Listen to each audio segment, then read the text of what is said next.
So after I took my hiatus last summer, what was the very first thing I came back and told you all? We would pay attention, more attention to US based crypto companies. We would keep our eyes on US based crypto adoption because if Donald Trump became president, we see that he has, US based crypto companies would be on everybody's radar. And what have I watched unfold over the last 48 hours, folks? On X, CoinMarketCap, CoinGecko, scrambling to put together these Made in America crypto lists. At the same time, Made in America crypto companies are reaching out to them saying, you forgot about Hedera, you forgot about Algorand, you forgot about Constellation DAG. Oh, I can't wait to show y'all what I found about them. This is going to blow your mind. So, listen, we're at a point now where everybody feel like they got all the answers. So that means we need to change the questions. And that's what we're going to do in this episode. I'm going to share with you the list that I have of US-based crypto movers, first movers, as well as this report here. It's the state of Web3, a state-by-state analysis of Web3 economic activity in the United States. I knew this PDF, I knew this report would come in handy one day, y'all. And look at where we are. Now, if you're new, let me introduce myself because you may not understand why we're so excited. My name is Wade. You're listening to another edition of the DHN Crypto Podcast. I've been in the space since 2019 and I've researched over 1,000 digital assets. And even though I've narrowed my focus a bit down to the new financial system assets, the main reason I sit here is to share all that information with you. All I'm asking, though, is that you hit the subscribe button because personally, I would like to see this channel hit 100,000 subscribers by the end of this year. I think that's doable. Now, before we get into these reports, let's break down the context of the situation here. So, everybody is expecting a wave of crypto policies to sweep day one. And a lot of people also felt a certain way about not hearing about the Bitcoin reserve day one as well. Well, I was thinking about that, and I'm actually glad that he didn't, and you should be too, because we would have woke up this morning and the price of Bitcoin would have been north of 150,000, which would have made our favorite altcoins way too expensive, to be quite honest. We ain't made the money yet. So, to that point, on that note, let them cook. Because there is other policies that also go along with that Bitcoin reserve that may benefit us even more in the short term. Because I think that reserve, that's a long-term play. Because once we do activate that, guys, you got to think about it like this. States, countries now have an incentive to buy and hold Bitcoin. So let that happen in its own time. We'll turn our attention to the state level, maybe the executive orders. The first of many, this man was in the Oval Office to the wee hours of the morning, just signing away, man. So many things. It's no longer called the Gulf of Mexico. It is now the Gulf of America, folks. I ain't never seen nothing like it. But wrapped up in all of this, supposed to be several crypto-related initiatives. And while I'm hearing that, it motivated me to look around, fish around to find some of the policies that we were privy to last year. One of them being Cynthia Lummis, Senator for Wyoming, and her Bitcoin Act of 2024. This was the first time that I had ever heard of the term Bitcoin Reserve, Strategic Bitcoin Reserve. So it makes me curious if this is the reserve plan that everyone is attaching Trump to. Because at least to me, I have not seen the direct correlation. They always talk about Trump is for a Bitcoin reserve, but they never mention the Bitcoin Act of 2024 in the same sentence. This is just what I've seen. Maybe you guys have. But this is the only plan that we have for one. So with that, there are multiple levels, multiple things that this needs to run through in order for it to come to fruition. That is why I said definitely a long-term play. However, the name Cynthia Lummis you want to keep an eye out for because she's also helping with a lot of stablecoin bills here in the United States as well. We're going to touch on that in just a second. Now, shout out to Bank XRP for reposting this. So I reposted it. This is Trump's newly elected CFTC commissioner, Miss Carolyn D. Pham. And you can see who she's hanging out with, Brad, going all the way back to 2019. Now, why would that even be remotely interesting? Well, you'll remember a few months ago, we talked about a story, CFTC suggesting the use of DLT for tokenized non-cash collateral in markets, right? In commodities markets. The group that put forth this suggestion is the Digital Asset Markets Subcommittee, which is led by Ms. Carolyn Pham.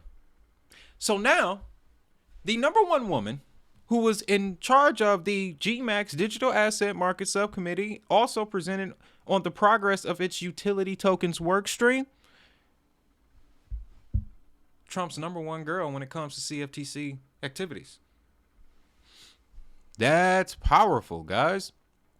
And then going back to that article, they must have added a hyperlink because I stumbled upon this. This is the slide from the meeting with those suggestions in it. Now, much like you, I was hoping to see Ripple here. I really was. Maybe even Hedera. But it's cool. These are the case studies, and you can see the networks that they chose to do, that they chose to use for the case studies. Ethereum, AVAX, Floki, and another asset that I have never heard of before, GeoNet. Somebody gonna have to explain that one to me. If I'm not mistaken, though, a few months ago, one of you mentioned it. One of the members. I'd have to double check that. However, to the point of U.S. crypto narratives, the only U.S.-based crypto project in this case study is Avalanche. Take note of that.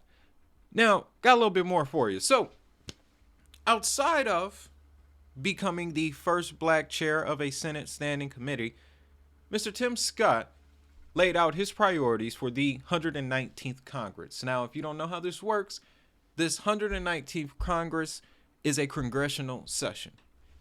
Tim Scott will be the head of this congressional session. This session extends into 2027. What's interesting about that is, so does the ISO harmonization, the ISO 20022 harmonization deadline. Just found that to be interesting. But what everyone is excited about in these list of priorities are, number one, developing a framework for digital assets. I shared this in the community tab.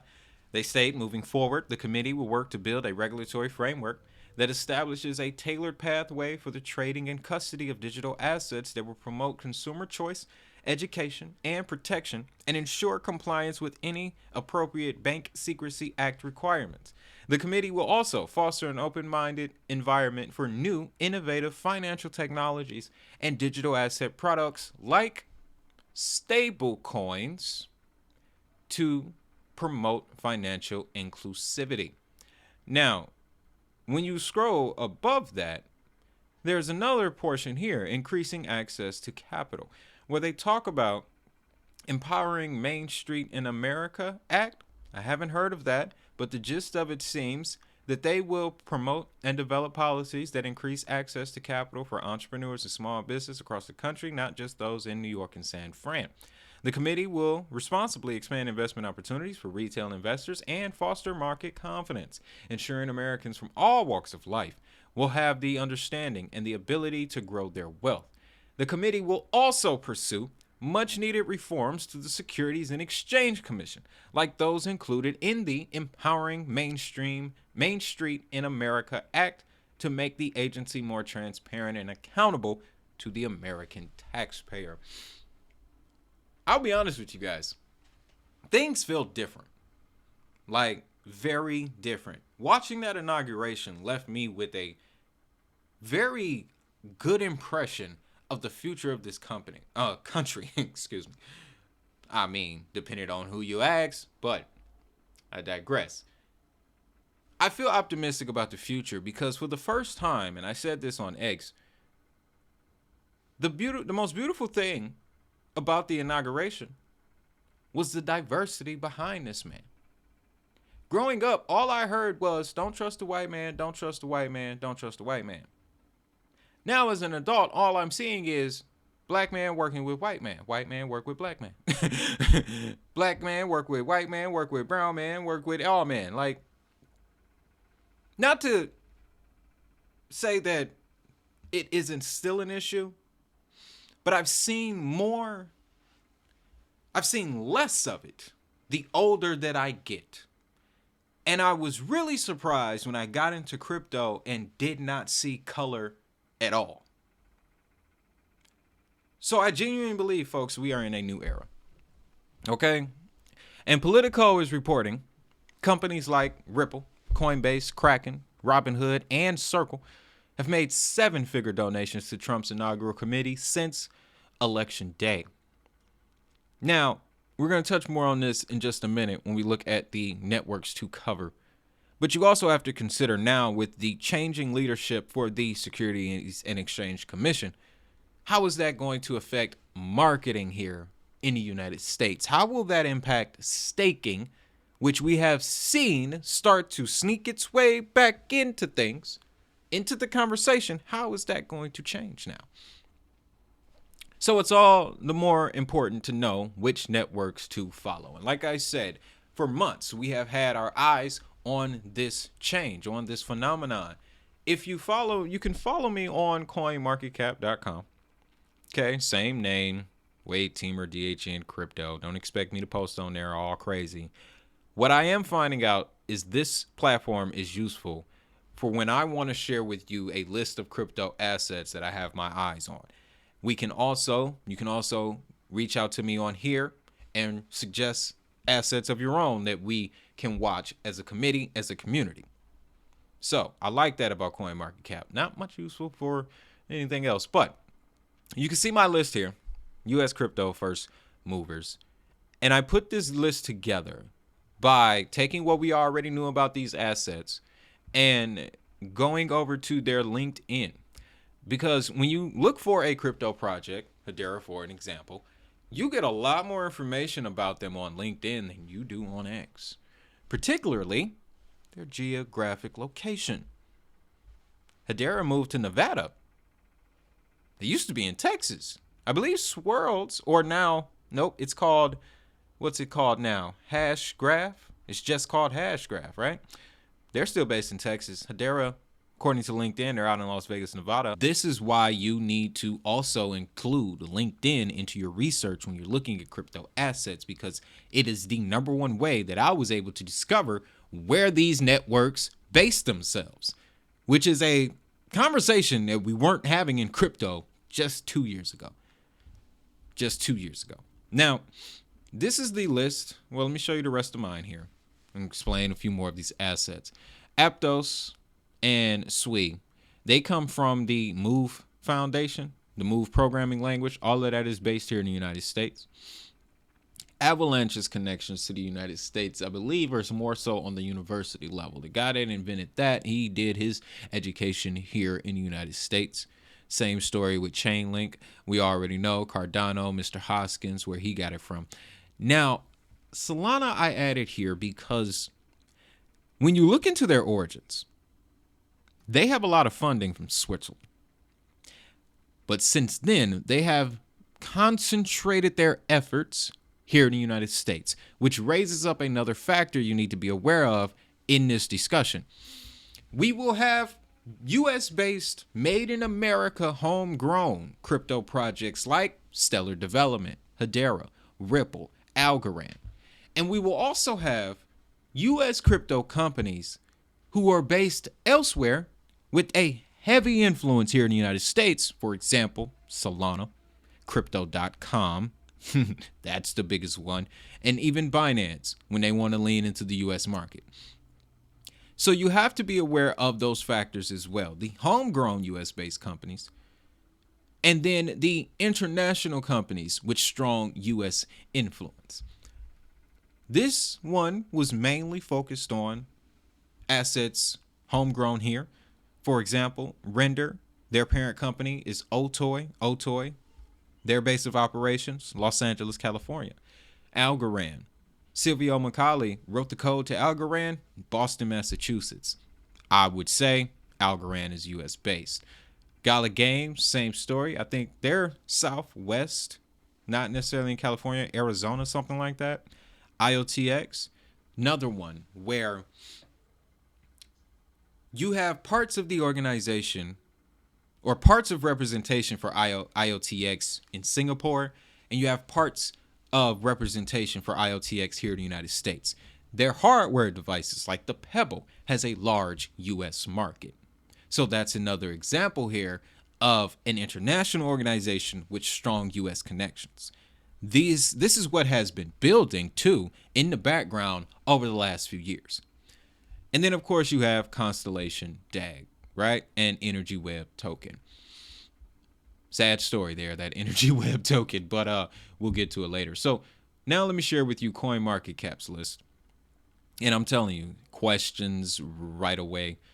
First of all, CoinMarketCap and CoinGecko's list are exactly the same. They're exactly the same, with the addition of a few extra meme coins that CoinMarketCap doesn't report on. But you can see here, my first question automatically is Aave. I do not know what is Aave's U.S. origins. I can't call on that one, so you'll have to look. And then when I did the LinkedIn test, didn't give me any information. Ondo, because they work with Maple Finance, I believe, is in New York. So Ondo checks. Filecoin, not too sure about Filecoin. Optimism as a layer 2 on Ethereum, not too sure about that. Stacks, yes, I believe so. That's another northeastern asset there. Injective, do not know. We already talked about Theta, Southwest. Move, yeah, that's the token. No, it's not related to the Move programming language. That one I don't know. That looks like some Web3 move to earn type deal. Pudgy Penguins, can't call it. But they are connected to Polkadot, which, funny story here. Polkadot is not on anyone's list, and it's not on the one that I made. That's on me. But I forgot Polkadot was the first blockchain network to land an Indy 500 sponsorship in the United States. And then this morning, as I'm putting this episode together, I see that now they're expanding payments into the United States. So that represents something else you need to look out for, is now the wave of networks from other countries who see the hotbed of America cooking, and they're making their way over here. Tezos, another one that's I know the two people who created Tezos, they're from here. They were educated here. But Tezos does a lot more work in France, Europe. So again, you have to be careful here. Gala, yeah, US based. Maker, don't quite know that much about. Didex, I believe so. Yeah, that's northeast as well, New York, Boston area. Zcash. Someone would have to double check me on Zcash. Helium, yes. Reserve rights, yes. Compound, do not know. The point I'm making here, guys, be careful when you check this list as they put them together. And remember the factors. You have homegrown US-based crypto companies. And then you have international companies with strong US influence. And then the third pillar are the international networks that will now be turning all of their attention to the US. And that's what brings us to this piece here, the state of Web3, state-by-state analysis. And I already got the highlights here. So what we're going to do is look at this, and it's going to give us an idea of the activity by sector for each state heading into 2025. This report is from September, ladies and gentlemen. So all this data is very relevant, right? Let's go over here. What's the first outlet? Okay, we'll start in Michigan, right? You'll see that the focus in Michigan is consumer products and services for Web3 activities, investing, developing, and implementing. You have the automobile industry, and you also have the consumer goods industry, consumer goods companies, Kellogg's, Domino's, Ford, and GM on the automotive side. President Trump talked a lot about improving automobile industry here in Michigan. And I can tell you, especially when we talk about assets like and IoTX. Blockchain-based mobility applications will take off. Okay? They will take off. Self-driving cars, wait till they meet blockchain.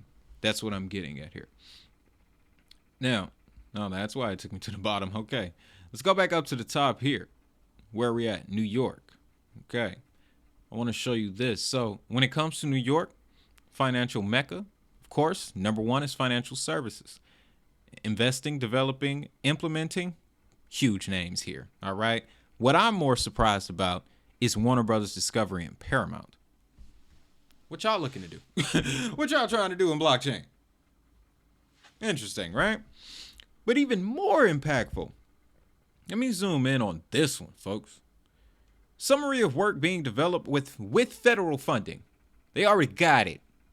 IBM contract. Leverage blockchain technology for DARPA's SHIELD Advanced Device Program to enhance security and data and tech. Federally funded. Whoa, hold on. Wait a minute. Let's go down here. Next highlight, baby. Okay. What state we in? Florida. All right. When it comes to Florida, their biggest thing is business products and services. And right now we see FIS, we see Chewy, we see CSX. Now, if you're outside of the United States, these are FIS. They deal with payments. FIS, there's a company that works with them called WorldPay. FIS, WorldPay, Hedera, look them up. CSX and Chewy. So, to the point of Hedera, there's a company in the Hedera Governing Council, Mondelez International. One of the brands that they own is Chewy. So, if business products and services are the focus for Florida, then you can also include supply chain track and trace into this. You can include digital ID tags for clothes and fabrics. Shout out to Mio for things like that. And let's look at the federal funding, shall we? XRP holders are going to like this one. So this is a theme that I have seen pop up quite frequently. Autonomous healthcare down in Florida. They want to use blockchain technology to track and identify drug diversion in healthcare systems. So blockchain related to healthcare. There's a company on XRP Ledger. It's called XRP Healthcare, making a strong push into the United States. Very strong push into the United States, right? Next highlight. Let's keep it going here. Where are we at? We're already right there. Blockchain for healthcare. Is this next one about Michigan? Nope. Constellation DAG holders. If I have a few of you right now, okay, I just want to tell you, hold on. So when it comes to California, everyone's focused on information technology. As a matter of fact, the majority of Web3 companies in the United States are based in California. And I was watching another creator that put forth the idea that on the surface, kind of dark when you really think about it, we've seen it happen before. Some would suggest that the wildfires in California will make way for a more advanced, a smarter California. And looking into this information here, man, it's hard to dismiss that notion, especially when you look into the federal funding. And who's got some coming out of California? Constellation DAG. Implement end-to-end data security by utilizing blockchain encryption and decentralized hosting for enhanced protection and privacy. Listen, I've had this PDF for months, and I just now saw this morning, and I started buying Constellation. Okay, like this is when I buy. I don't get hyped up off of something somebody said on X. No, I need to see it in the documentation. And even when I get the documentation and I read through it the first time, still miss things. You go back and you see it again and you're like I said, the game has changed. If you want that PDF, that one wasn't shareable. You can see that up there. But if you look up U.S. Blockchain Coalition State of Web3 report, you'll get it. Now, this one was a little bit longer, guys, but y'all know when we get deep, we get deep. Okay, and like I said, we in a whole new era. Let me adjust the volume here. But this was that crypto ball, ladies and gentlemen. Now let me remind you, the old heads, us millennials, we remember what Soulja Boy's original tagline was. Tell them. What you trying to tell us now, Soulja? This is a whole different era, y'all, for blockchain and crypto. And I'm so glad to be a part of it. With that, let me go and get you out of here, man. So, check out Blockmaster. I put together this digital document that you can download. Go to the link in the description or in the pinned comment or digitalhustlenetwork.com. And if you're new to the space, this is a simple 28-page document that will, as it says, tell you everything you need to know about blockchain. We cover the history of blockchain, the use cases of blockchain, the mechanics of blockchain, how DeFi works on top of blockchain, smart contracts, tokenization, crypto wallets. It's all right there for you. I created this because when I got into the space, I wish somebody would have told me about this. These 28 pages will save you years of time, which is the most valuable part about it. Now, outside of that, another way to support the channel, guys, we are affiliated with Uphold. Uphold Rewards. Check them out, ladies and gentlemen. Check out Uphold. The link of that will be in the description. What I love the most about Uphold are their investing tools, which makes the investing experience so much easier. In this age, in this day and age, usability is what's most important. I'll just leave it at that. And then lastly, guys, don't forget to check out Robinhood. Listen, ain't none of us getting any younger. That's because that recorder is on. I get that now. Ain't none of us getting any younger. And I'm looking at Robinhood as my retirement account right now because as an independent, as a business owner, I ain't getting no 401k from no company. This is all on me. So I'm glad I was able to find a platform like Robinhood that will allow me to go on this journey independently. And the more that I mess around with this thing, folks, the more I learn about it, the more I want to share it with y'all. These IRAs, if you haven't gotten into them, start reading up on them. Let me share this with you really quick before we get out of here. An individual retirement account allows you to save and invest money for retirement with tax advantages. There are two types, Roth and traditional. A Roth IRA offers tax-free growth potential on after-tax contributions. With the traditional, your investments have opportunity to grow tax-deferred. You'll be eligible for a tax deduction. How many times do I have to say the word tax? Okay. I love it so far, guys, and I want you to have that experience as well. So check out Robinhood. Links to Robinhood, Uphold, as well as Blockmaster will be in the description and the pinned comment. And with that, I'm done talking now. If that money is digital, so is the hustle.